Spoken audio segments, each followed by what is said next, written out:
अरे समझ गया सन रे समझ जानी बताएगा तो बताओ सन रे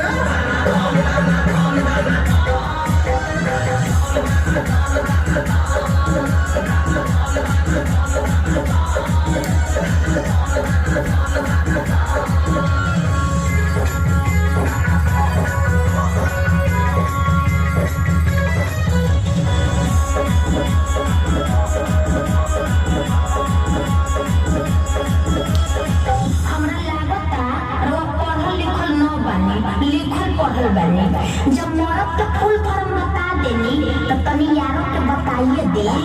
Oh no.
क्या समझा बताओ तो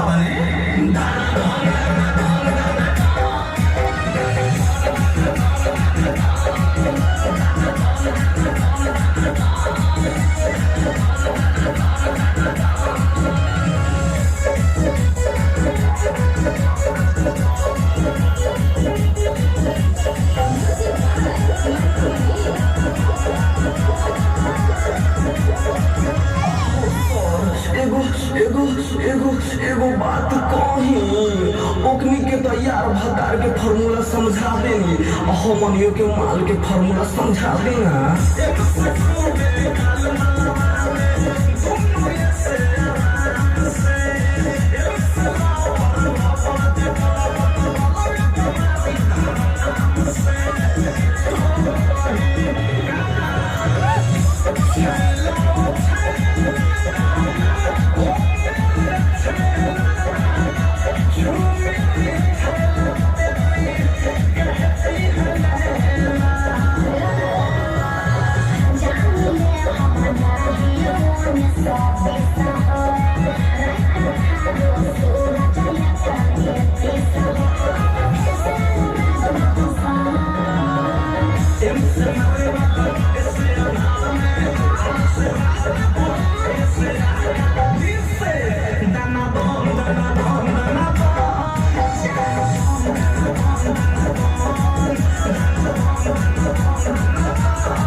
आज का पढ़ाई यही पे खत्म।